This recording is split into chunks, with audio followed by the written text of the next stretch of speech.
శిష్యులు ప్రభువుతో అలాంటప్పుడు ఎవరు రక్షణ పొందగలరు అని అడిగారు. ధర్మశాస్త్రాన్ని అనుసరించే యూదులుగా వారు ఐశ్వర్యం, దేవుడు అనుగ్రహించే దీవెనకు నిదర్శనంగా భావిస్తారు.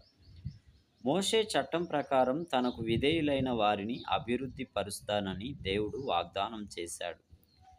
ధనవంతుడు దేవుని రాజ్యంలో ప్రవేశించలేకపోతే ఇక ఎవరు ప్రవేశించలేరు అని శిష్యులు అన్నారు.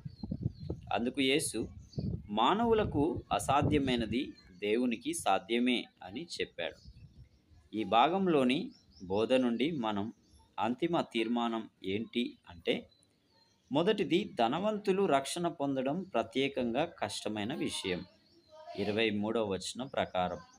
కారణం, వారు దేవుని కంటే వారి ధనాన్నే ఎక్కువగా ప్రేమిస్తారు.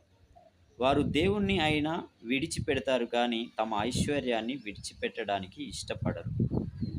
ప్రభువులో కంటే వారు తమ ఐశ్వర్యంపై తమ నమ్మకాన్ని నిలుపుతారు. ఇలాంటి ఉద్దేశాలు వారిలో ఉన్నంతకాలం వారు రక్షణ పొందలేరు. దేవుని దయ వలన భాగ్యవంతులు అవుతారనడం పాత నిబంధన కాలంలో నిజమే, కానీ ఆ భావన ఇప్పుడు మారిపోయింది.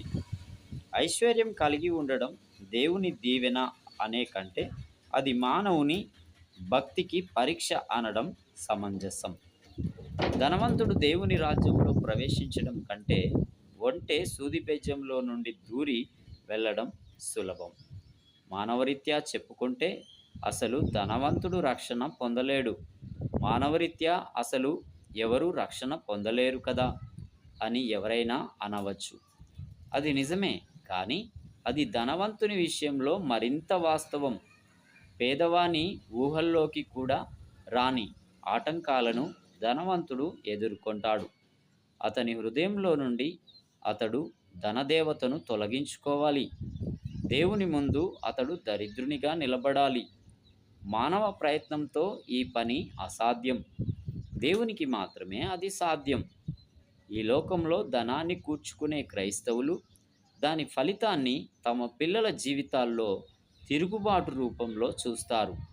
ధనిక కుటుంబాల్లో అతి తక్కువ మంది పిల్లలు ప్రభు దృష్టిలో మంచివారుగా ఉంటారు. కాబట్టి రక్షణ అనేది దేవుని ఆధీనంలో ఉంది.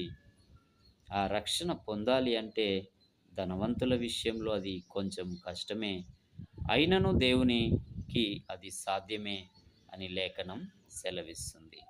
ఒకసారి ఆలోచించండి.